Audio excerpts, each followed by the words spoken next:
अगर आपके period miss हो गए हैं तो सबसे पहले डोंट वरी, बिकॉज स्ट्रेस सबसे कॉमन रीजन है पीरियड मिस होने। हमने फीमेल की लाइफ में होने वाली सारी सिचुएशन जिनकी की वजह से पीरियड मिस हो जाता है उन सभी को इस वीडियो में इंक्लूड किया है। अगर आप इस वीडियो को लास्ट तक देखेंगे तो आप समझ पाएंगे कि आप इस सिचुएशन को कैसे डील करें और क्या क्या कारण हो सकते हैं आपकी प्रॉब्लम के। मेरा नाम डॉक्टर सुमन जैन है, मैं गायनेकोलॉजिस्ट हूँ और मेरे चैनल पर आपको मिलेंगे videos related to periods, pregnancy, infertility, menopause and much more. इससे पहले कि मैं आपको ये बताऊं कि इस सिचुएशन से आप कैसे डील करें, आप अपने बारे में कुछ पॉइंट्स लिख लें। सबसे पहले आपकी एज क्या है, आपके पीरियड हमेशा कैसे रहते थे, क्या ऐसा आपके साथ पहली बार हुआ है या अक्सर ऐसा होता है कि आपके पीरियड डिले हो जाते हैं या मिस हो जाते हैं, क्या आप सेक्सुअली एक्टिव हैं, क्या अभी अभी रिसेंटली आपकी डिलीवरी हुई है, क्या आप अपने बेबी को फीड कराते हैं, क्या अभी रिसेंटली आपका कोई अबॉर्शन हुआ है, क्या आप किसी तरह की कोई कॉन्ट्रासेप्टिव मेडिसिन ले रहे हैं, अगर ले रहे हैं तो कौन सी ले रहे हैं और कब से ले रहे हैं, क्या अभी रिसेंटली आपके वेट में कोई चेंज हुआ है, क्या अभी आपके जीवन में किसी तरह की कोई स्ट्रेस की सिचुएशन है जैसे कि कोई एग्जाम, शादी, ट्रैवलिंग, समथिंग लाइक दैट, क्या आप किसी तरह की कोई मेडिसिन ले रहे हैं जैसे ट्यूबरक्लोसिस की, एनीमिया की या डायबिटीज की, क्या कोई ऐसी मेडिकल कंडीशन है जो पहले से ही आपके केस में डायग्नोस्ड है जैसे पीसीओडी, एंडोमेट्रियोसिस। आज हम बात कर रहे हैं उस सिचुएशन की कि जबकि पीरियड पहले आपको नॉर्मली आते थे और अब आपके कभी डिले हो जाते हैं, कभी 5 दिन, कभी 10 दिन, कभी 15 दिन या इससे भी ज्यादा। अगर आपने उन सभी सवालों के जवाब लिख लिए हैं तो अब जब मैं आपको डिफरेंट ग्रुप्स के बारे में बताऊंगी तो आप अपने आप को उस कैटेगरी के हिसाब से आइडेंटिफाई कर सकते हैं। तो कोई भी पेशेंट जब हमारे पास पीरियड मिस होने की कंप्लेंट लेके आता है तो हम उसकी सारी जो सवाल हमने आपसे पूछे उसी तरह के सवाल उससे पूछ कर और हम ये डायग्नोज करने की कोशिश करते हैं कि वो किस तरीके के ग्रुप में आएगा। तो इस तरह के पेशेंट्स में जो सबसे पहला ग्रुप होता है वो उन लोगों का होता है जिसमें कि पीरियड मिस होना गलत नहीं है बल्कि नॉर्मल है, यानी कि इन लोगों को इलाज की कोई जरूरत नहीं है। सबसे पहले अगर आपकी अभी रिसेंटली डिलीवरी हुई है, डिलीवरी होने के बाद जब आप अपने बेबी को ब्रेस्ट फीड कराते हैं तो उस टाइम पे पीरियड मिस हो जाते हैं, ये बहुत कॉमन है, इसको लैक्टेशनल एमेनोरिया कहते हैं, इसके लिए कुछ करने की जरूरत नहीं है। दूसरे नंबर पे आते हैं अबॉर्शन या मिसकैरेजेस के बाद में। इसके बाद में भी एक बार जो ब्लीडिंग बंद होती है तो नेक्स्ट पीरियड जो आता है वो डिले होके भी आ सकता है और वो डिले कुछ दिनों का भी हो सकता है, 15-20 दिन का भी हो सकता है या ज्यादा भी हो सकता है। इसके लिए भी हम कुछ नहीं करते हैं, जस्ट हमें वेट ही करना होता है। इसके बाद कुछ ऐसे पेशेंट्स जो कि कॉन्ट्रासेप्टिव यूज कर रहे हैं, कुछ ऐसे कॉन्ट्रासेप्टिव्स होते हैं जिनके लेने के दौरान में पीरियड डिले या मिस हो सकते हैं या कभी कभी पूरा एमेनोरिया भी हो जाता है। इनमें जो सबसे कॉमन है वो है इंजेक्शन DMPA या जिसको डिम्पा भी कहते हैं। इसके अलावा अगर आपने हार्मोनल इंट्रायूट्राइन कॉन्ट्रासेप्टिव डिवाइस लगवाया हुआ है, इसके अलावा जो सहेली नाम से एक टैबलेट आती है जिसको कि हफ्ते में एक बार लेना पड़ता है, इसको लेने के दौरान में भी पीरियड आपका मिस हो सकता है या पीरियड ऑल टुगेदर बंद भी हो सकता है उस दौरान में जब तक कि आप ये दवाइयां ले रहे होते हैं। इसके अलावा अगर आपने ओरल कॉन्ट्रासेप्टिव पिल्स या जो 21 दिन वाली टैबलेट्स आती हैं वो आपकी चल रही हैं और वो आपने अभी रिसेंटली ही बंद करी है, उसको बंद करने के बाद में भी कभी कभी पीरियड जो है डिलेड होके आता है या कभी कभी 2-2, 3-3 महीने के बाद में भी पीरियड आता है, तो उस दौरान में भी हमें करना कुछ नहीं है। इसके अलावा कभी कभी जब यंग गर्ल्स में यानी कि 12-13 साल की उम्र में जबकि उनको पहली बार पीरियड शुरू होता है तो उस दौरान में भी ऐसा होता है कि एक बार 2 बार पीरियड आ गए, उसके बाद में 5-6 महीने के लिए बंद हो गए, 2 महीने के लिए बंद हो गए, फिर आ गए। तो शुरू के पीरियड आने के शुरुआती दिनों में 2-4 साल तक ऐसा हो जाता है कि पीरियड डिलेड होके आए या रेगुलर टाइम से ना आए, उसके लिए भी हम लोग कोई ट्रीटमेंट नहीं देते हैं।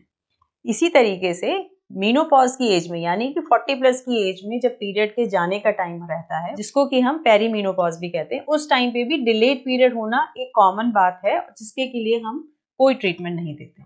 इन्हीं लोगों में अगर 6 महीने तक पीरियड नहीं आता है तो हम उसको मेनोपॉज मान लेते हैं। तो इस ग्रुप में भी जिसमें कि ऐसे लोग हैं जिनका कि नॉर्मली पीरियड मिस हो सकता है, उनको भी अगर वो सेक्सुअली एक्टिव हैं तो उनको भी प्रेगनेंसी रूल आउट करना तो जरूरी है। तो कभी भी कोई पेशेंट अगर इस ग्रुप में है और पीरियड मिस होके हमारे पास आता है तो उसका हम प्रेगनेंसी टेस्ट जरूर करते हैं जिससे कि हम ये रूल आउट कर लें कि कहीं हम इस भरोसे बैठे रहें कि ये नॉर्मल है और उनको वहां प्रेगनेंसी शुरू हो जाए। और इन सभी में एक्सेप्ट कि जिसमें आप already birth control method use कर रहे हैं, बाकी सभी सिचुएशन में आपको बर्थ कंट्रोल के लिए भी कोई प्रॉपर मेथड यूज करना भी जरूरी है। आप ऐसा नहीं मान सकते कि क्योंकि नॉर्मली हमारे पीरियड इसमें मिस हो ही सकते हैं तो हमें बर्थ कंट्रोल यूज करने की जरूरत नहीं है। कभी कभी इन्हीं पेशेंट्स में प्रेगनेंसी भी हो जाती है जो कि अनवांटेड भी होती है। दूसरा ग्रुप है उन लोगों का जिनको वैसे रेगुलर पीरियड आते हैं और अब उनके डिलेड होने शुरू हो गए हैं, कभी पहली बार या कभी दूसरी तीसरी बार, कभी 5 दिन, कभी 10 दिन, कभी 15 दिन। इस पे जो सबसे कॉमन कारण होता है वो होता है स्ट्रेस। यहाँ पे हम बात कर रहे हैं इस तरीके के स्ट्रेस की जैसा कि स्टूडेंट्स में होता है, एग्जाम आने वाले हैं पास में, या कोई नियर में ट्रैवलिंग करनी है, या शादी की वजह से, या कोई और रीजन जिसकी की वजह से उनको पूजा में जाना है। कुछ ऐसे कारण जिनकी वजह से उनको लगता है कि पीरियड हमारे या तो टाइम पे आ जाएं और वो उस आने की बजाय और डिले हो जाते हैं। कभी कभी ऐसी भी सिचुएशन होती है कि आपने कॉन्ट्रासेप्टिव यूज किया है लेकिन आप श्योर नहीं है कि ये प्रॉपरली यूज किया है या नहीं किया है, या कुछ ऐसी कंडीशन जबकि इमरजेंसी कॉन्ट्रासेप्शन यूज किया है और अभी डर लग रहा है कि कहीं प्रेगनेंसी ना हो जाए। इस तरह की जो स्ट्रेस होती है उसमें भी कभी कभी डिले हो जाता है और फिर वो प्रेगनेंसी टेस्ट करते हैं, उसमें नेगेटिव आता है और लेकिन पीरियड भी नहीं आ रहा। अब क्या करें? और कभी कभी इस ग्रुप में वो लोग भी आते हैं जो लोग इनफर्टिलिटी का ट्रीटमेंट ले रहे हैं और जो लोग ये चाहते हैं कि उनको प्रेगनेंसी हो जाए, उनको भी ये बहुत स्ट्रेस होता है कि कहीं प्रेगनेंसी रहेगी या नहीं रहेगी। इन सभी लोगों में जो एक कॉमन कारण होता है वो होता है स्ट्रेस, चिंता, तनाव। इस ग्रुप में डील करने का जो सबसे पहला तरीका है वो ये है कि आप सबसे पहले प्रेगनेंसी टेस्ट करके कंफर्म करें कि आपको प्रेगनेंसी है या नहीं है। अगर प्रेगनेंसी है तो आपको जैसे भी डील करना है उस प्रेगनेंसी का रखनी है या नहीं रखनी है। अगर प्रेगनेंसी नहीं है तो सिर्फ एक प्रेगनेंसी टेस्ट को आप नेगेटिव होना नहीं कह सकते। उसके लिए आपको कम से कम 6-7 दिन 8 दिन के लिए और वेट करके और मॉर्निंग सैंपल से वापस से टेस्ट करें।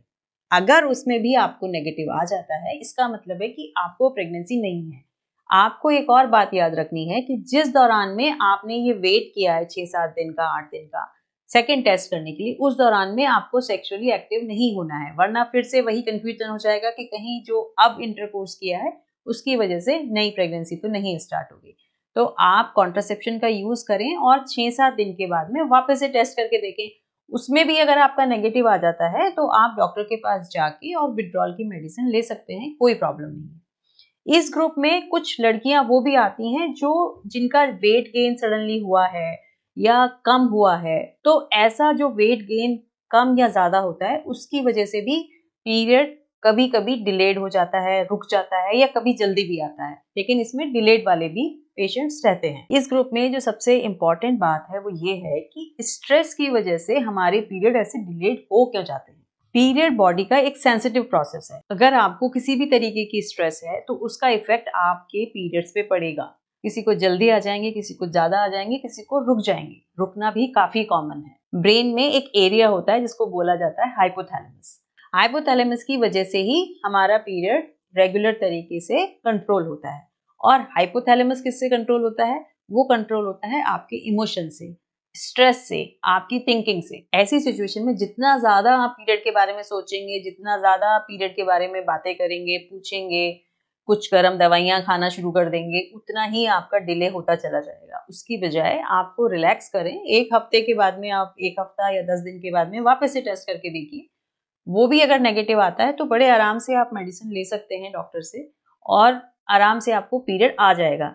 इस ग्रुप में वो वाले केसेस भी आते हैं जो कि प्री पीसीओडी हम उनको कह सकते हैं, यानी कि जो लोग जंक फूड खा रहे हैं, वैसे उनका वेट वगैरह नहीं है, अभी पीसीओडी डायग्नोस नहीं हुआ है, लेकिन वो उस दिशा में बढ़ रहे हैं, तो उनका पहले डिलेड होना शुरू होता है, फिर धीरे धीरे और डिले होना शुरू होता है और धीरे धीरे वो बहुत ज्यादा इरेगुलर हो जाता है कि पीसीओडी का डायग्नोसिस आ जाता है। तो अगर आपकी पीरियड डिलेड हो रहे हैं, आप बजाय ये स्ट्रेस करके कि कब आएंगे कब आएंगे, आप देखें कि आपके जीवन में, लाइफ में क्या चेंजेस हो रहे हैं जिसकी की वजह से आपके पीरियड पे इफेक्ट आ रहा है। आपकी डाइट में, आपके स्लीप में, आपकी एक्टिविटीज में, आपके वेट में, इन सबको आप ठीक करिए, पीरियड ठीक। मैं अपने सभी पेशेंट्स को जो इस कैटेगरी में आते हैं उनसे यही कहती हूँ कि आप रिलैक्स करिए, अपने आप पीरियड आ जाएगा, छोड़ दीजिए इसके बारे में सोचना। थर्ड ग्रुप में इंक्लूड करते हैं हम पीसीओडी वाले पेशेंट्स को और प्रीमेच्योर ओवेरियन फेलियर वाले पेशेंट्स को। यानी कि पीसीओडी जिसमें कि पीरियड इरेगुलर काफी ज्यादा है, पहले 2-2 महीना से आ रहे हैं, अब 3 महीना से, 4 महीना से, 5 महीना से, ग्रेजुअली बढ़ते ही जा रहे हैं।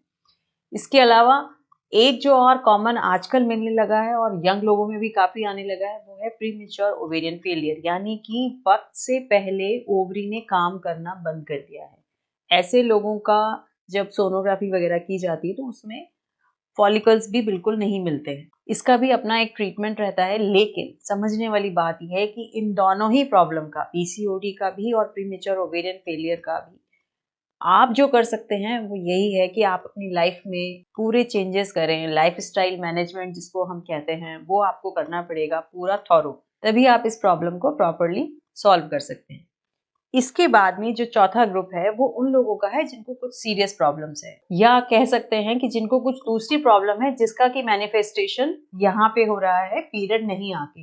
किसी को बहुत सीवियर एनीमिया है, किसी को ट्यूबरक्लोसिस है, या किसी को कोई कैंसर का ट्रीटमेंट हुआ है, या किसी को रिपीटेड डीएनसी की वजह से उसके अंदर जो एंडोमेट्रियम है वो खराब हो गई है और उसमें जाला जैसा बन गया है, जिसको कि हमारी लैंग्वेज में एशरमैन सिंड्रोम कहते हैं। या कोई और सीवियर प्रॉब्लम है, बहुत सीवियरली कोई इल होते हैं, उनको भी पीरियड नहीं आते हैं। इन सभी सिचुएशन का इलाज उनके उस पर्टिकुलर बीमारी के हिसाब से ही किया जाता है। वो बीमारी जैसे जैसे ठीक होती है, पीरियड अपने आप ठीक होता है। इसमें जो सबसे कॉमन 2 बीमारियां इंडिया में मिलती हैं वो है एक तो ट्यूबरक्लोसिस और एक एनीमिया। एनीमिया यानी खून की कमी।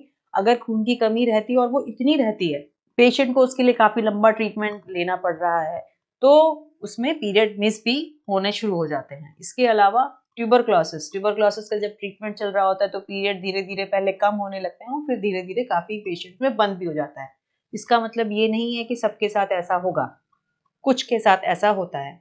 और इसके अलावा एक और है जो कॉमन तो नहीं है लेकिन ट्रीटेबल है, जिसको हमारी लैंग्वेज में हम लोग कहते हैं एनोरेक्सिया नर्वोसा। यानी कि कुछ लोग जिनको कुछ अपने पतले रहने का या वजन को कम रखने का इतना ज्यादा होता है कि वो लोग बिल्कुल खाना नहीं खाते हैं, बिल्कुल डाइट बहुत एक्सट्रीम लेवल पर थिन होते हैं, इन लोगों का भी पीरियड बंद हो जाता है। लेकिन ये लोग अगर अपनी ट्रीटमेंट करवाते हैं, प्रॉपर खाना शुरू करते हैं, तो वापस से इनका पीरियड शुरू हो सकता है। इस वीडियो से रिलेटेड अभी भी अगर आपके कुछ क्वेरीज हो तो मुझे कमेंट करना ना भूलें, मैं कोशिश करूंगी सभी के जवाब देने की। तो मिलते हैं अगले वीडियो में। Stay informed and stay healthy.